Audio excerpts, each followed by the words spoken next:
I just finished building the new LEGO Horse Knight Castle, and well, I'm pretty shocked by how much I love this set. When pictures of it first started coming out, I was pretty disappointed. The design looked messy, and I just didn't like the scale of the build at all. Now after building and really getting to see the set in person, my mind has completely changed. So let me explain why. For a while now, I've bemoaned the fact that most modern medieval LEGO sets are targeted at an adult audience. You'd think I'd be excited about this, given the fact that I am an adult, but my gripe comes with the imbalance of LEGO's current catalog. It's been talked to death at this point, but LEGO is becoming an increasingly expensive hobby for everyone. I personally don't like to spend more than, say, $200 on a single set. As detailed and impressive as some of these huge display sets are, I just can't justify it. So when LEGO releases a relatively affordable castle set, I am all for it. The now retired 2021 Medieval Castle was one of the first sets that got me back into the theme a few years ago. We'll talk more about the comparisons between this new castle and that one a little later on, but it's important to point out that the Horse Knight Castle is the cheapest medieval set that we've gotten since 2021. At $130, this set gives people who'd like to get into medieval LEGO a pretty decent entry point into the theme. It's obviously still not a cheap set by any means, but it's a lot better than the other options you have. The Lion Knight's Castle and Medieval Town Square are fantastic looking display sets, with some play features included. But at the end of the day, these sets were designed to look good on a shelf. The Horse Knight Castle, I think, manages to do both. The castle has a wider footprint than you'd think, with a large courtyard in the center for kids to play around with the minifigs. And the walls have more than enough space for adults to display all of the minifigures included in the set. Then around on the back of the castle, it's opened up much like a dollhouse, and has a lot of room for kids to set up different scenarios with the figures. But it also has a really cleverly designed interior that I personally found to be the most enjoyable part of the build experience. You get the idea. It has a little something for everyone interested in medieval LEGO. It's not a perfect castle by any means, and I still have my problems with some of the design choices. Chief among them being the weird lack of masonry bricks. This piece has become a staple of modern LEGO castles, and I just don't understand why it was omitted from the set. Even with that and some of the other problems that I have with it, this is my current favorite medieval offering from LEGO. If you're wanting to get into the theme, but you're put off by some of the expensive display sets, I would highly recommend you check out this set, or better yet, wait for it to go on sale for like 20% off in a few months.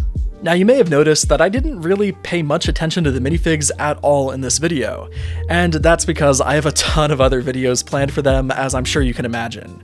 But in short, they are exactly what I've been wanting LEGO to do for years now. 2 brand new factions with beautiful printing and unique shield designs. I mean, come on, these are obviously amazing. I am really happy to see LEGO moving in a new direction with their factions, and I basically have no complaints for how these figs look. So now I want to talk about my number one reason for loving this set. Everyone is comparing this set to the previous 3-in-1 Creator Castle that came out a few years ago. That set is a favorite of mine and many others, but one of my complaints with it is that it didn't include many useful light gray pieces. The castle was mostly dark gray while still using some light gray accents all across the build. This color scheme made it stand out against many previous LEGO castles, but personally, it just wasn't what I wanted out of the set. So that brings us to the new Creator Castle, which does a full flip in the opposite direction and delivers us a more traditional looking LEGO castle. The designers still made great use of dark gray to add in some contrast where it was needed, but in a more sparing way than the 2021 set.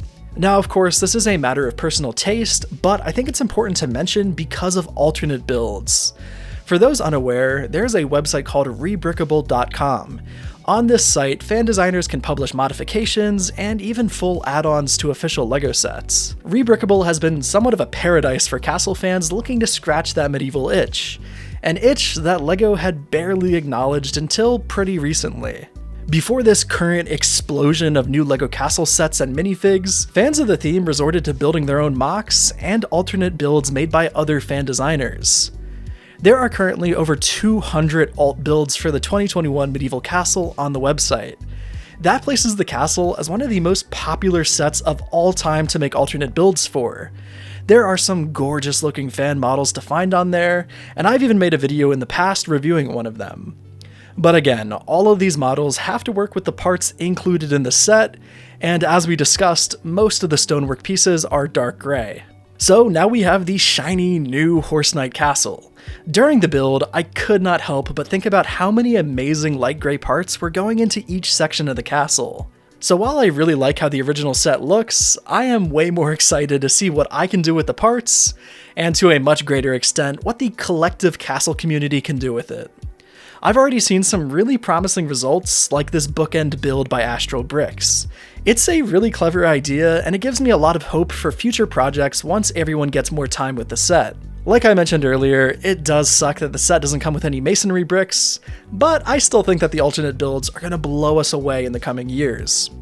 Let me know what you all think of the set, and if you have any plans to modify it yourself. And if you enjoyed this video, why not subscribe? I've got a bunch more videos customizing this castle and its knights coming pretty soon.